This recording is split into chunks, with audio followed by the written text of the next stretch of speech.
I want to thank you for giving me the best day of my life. Good morning, ninjas. Welcome to Princess Ninja and Keto. Welcome to Wednesday. We're halfway through the week. And it is 6:49. It is 67 degrees. I totally got that backwards. Welcome to my channel. Welcome to Princess Ninja and Keto. My name is Melanie, and welcome to my daily vlog. Monday through Friday, I show you what I am eating when I'm at work. I actually show you every day, but the format of the video changes weekends versus weekdays or days that I'm not working. I love that it's getting lighter and lighter outside in the morning. It makes me feel so good. I love sunshine. I love sunshine.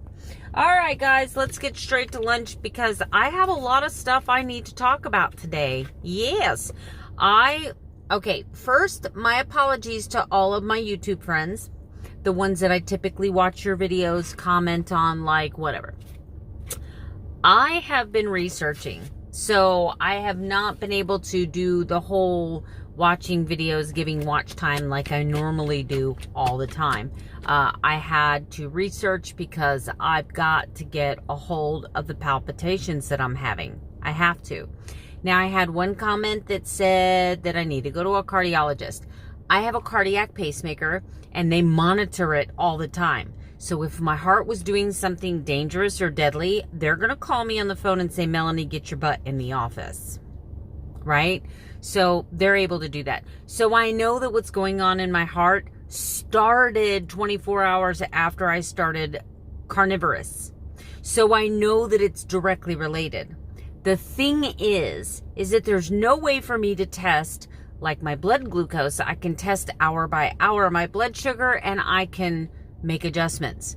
The thing is that I don't know where my potassium is, my magnesium is. So this is going to be a little bit of research, and I'm going to have to put up with just a little bit of discomfort.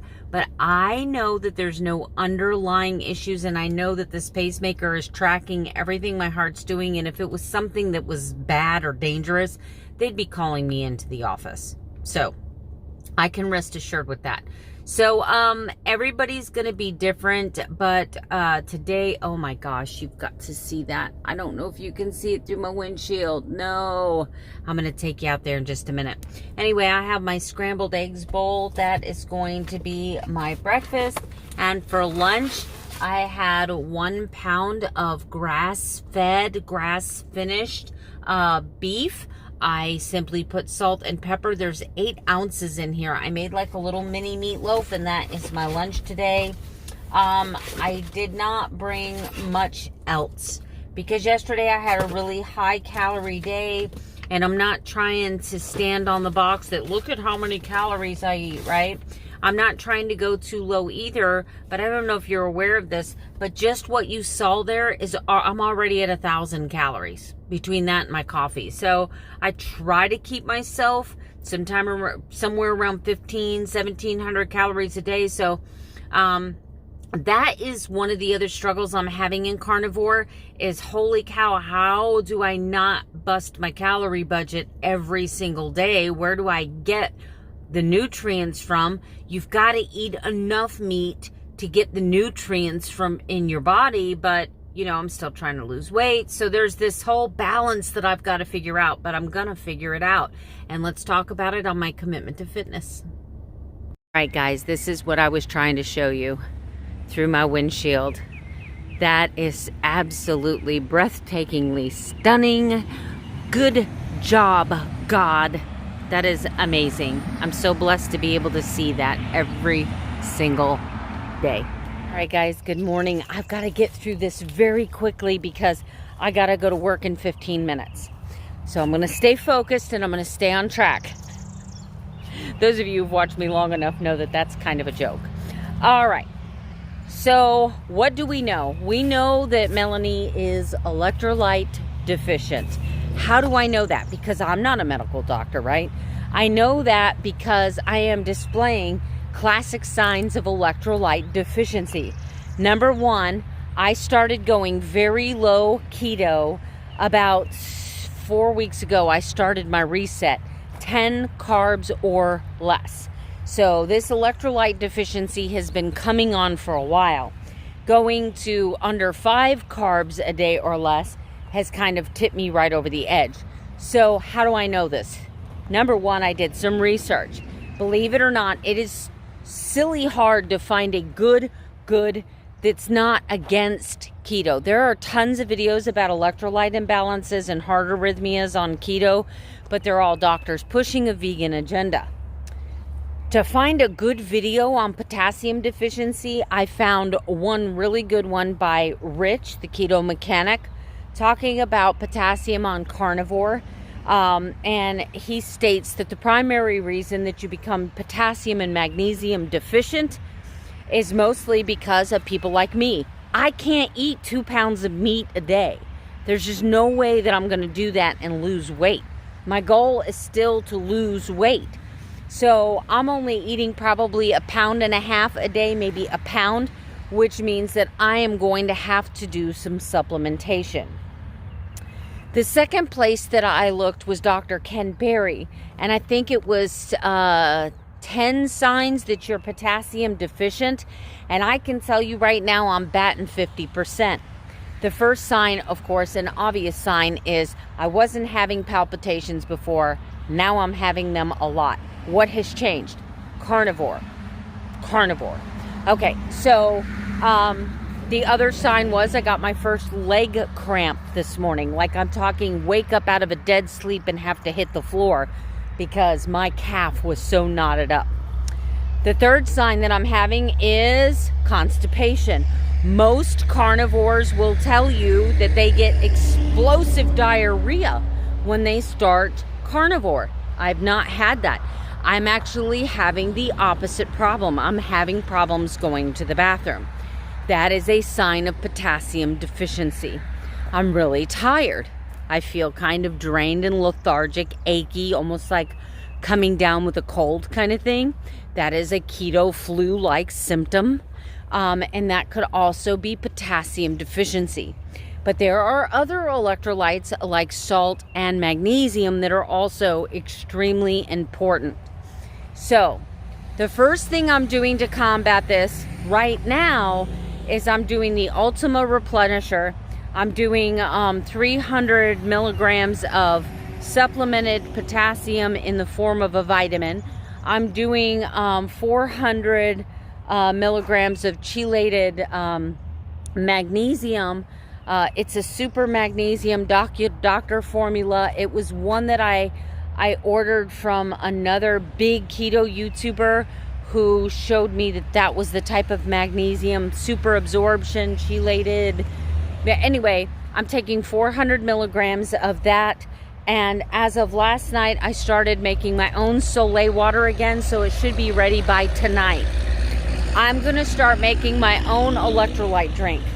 The second thing I've done is I went on Amazon, and I'm sorry, Keto Chow, but if you're going to charge me $16 for shipping on an $18 product, I'm looking elsewhere to buy your product.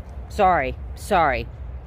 So I ordered some Keto Chow electrolyte drops for $20 on Amazon, free shipping, versus $36. I always try to support the manufacturer, but if you're doubling your cost to ship it to me, and I'm a reseller, so I know how much it costs to ship things 2-3 day priority.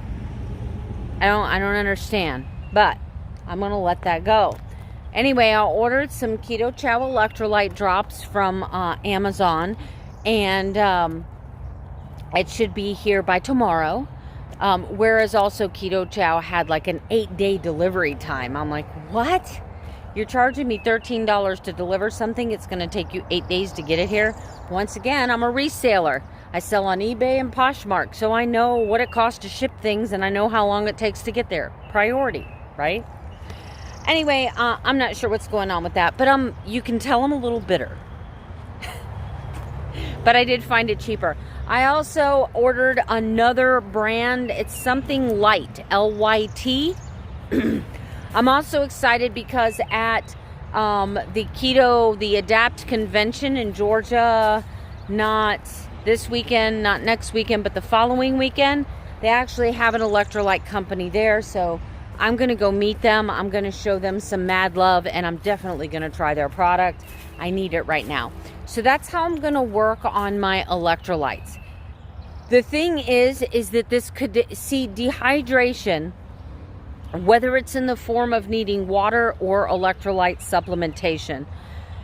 You are not dehydrated because of anything you're doing right now. You are dehydrated because of something that has been happening.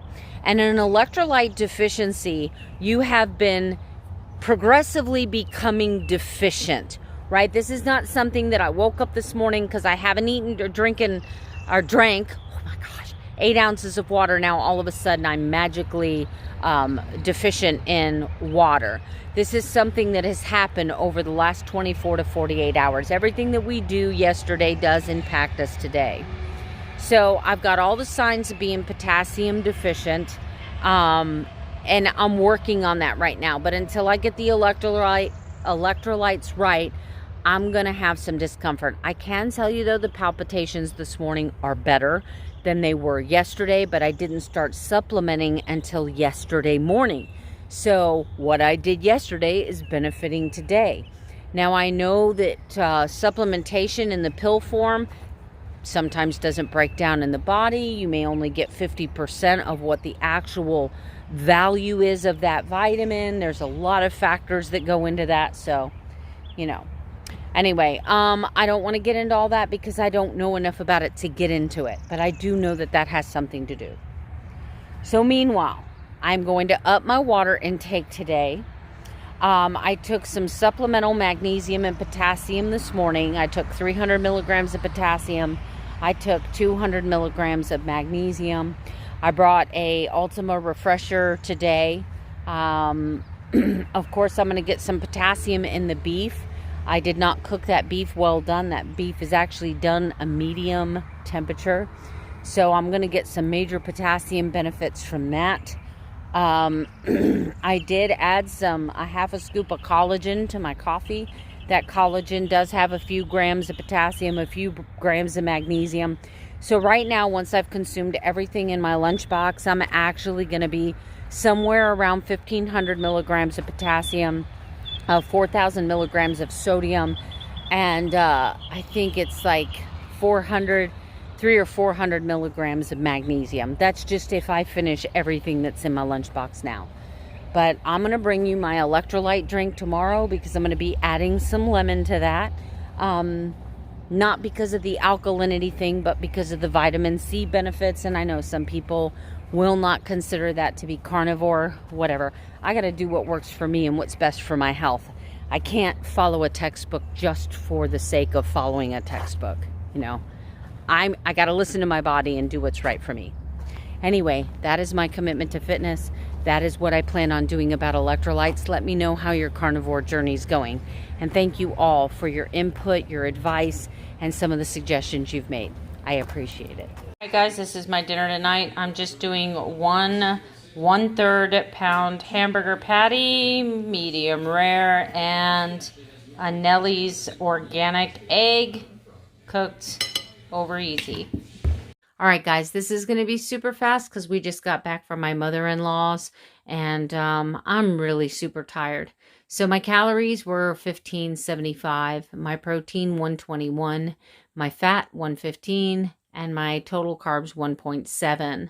You can see my potassium was a little higher today than yesterday. My sodium was only half of yesterday. My magnesium was up a little bit, and I increased my water by 20 ounces. My weight did tick up on the scale this morning, but that typically happens before a weight loss drop. But I also expected it because of the amount of electrolytes that I'm consuming in order to try to figure out where my balance is. So anyway, I'm okay with that. I'm sure it'll come down soon enough. Let me turn this camera around and say goodnight. All right, guys, that's going to be it for me. I know I haven't really thrown anything funny in lately. I had somebody comment saying that I have lost my sense of humor. No, I haven't lost my sense of humor. I'm just really tired and kind of overwhelmed. Today was the first day that I felt like backing out of the carnivore challenge. honestly, because I'm like, oh my God, if I got to feel like this every day, it's like, how much more salt can I freaking eat? How much more, I just kind of got really frustrated and overwhelmed. I just want to feel better, and I don't feel better. So I'm sticking with it. I'm not quitting. I'm a real person, and I'm just telling you where I was at today emotionally. I feel like giving up on carnivore because it's just not worth it to me if I'm going to feel like this every day, and the heart palpitations and the tired and waking up in the middle of the night with leg cramps, And it's like, I just don't know how much more electrolytes I can freaking do. Walk around with an IV in my arm? I don't know. I mean, you see it there. I mean, my numbers look good. Why do I feel bad? So I'm a little discouraged today. So if you have any encouragement in your body, I could use some encouragement, definitely. But I'm going to keep going. I'm waiting for my electrolyte drops to get here. If the electrolyte drops don't work, I'm going to probably have to go back to keto because I can't continue my very busy life running a business, a resale business, running an eBay business, working a full-time job, trying to keep my house clean. I got dogs. I've got a husband. I can't function like this. I can't function. And I know that this is a temporary thing until I get it figured out. But, I mean, I just don't know how much more potassium, magnesium, and freaking salt that I can possibly consume. I don't know. And I'm frustrated right now. So this happened to me last time I went carnivore. I felt like crap, really felt like crap. And I had a hard time with my electrolytes. So I could use some encouragement right now, guys. Anyway, I'll see you tomorrow with another daily vlog. Good night. Sleep tight. Don't let the bed bugs bite.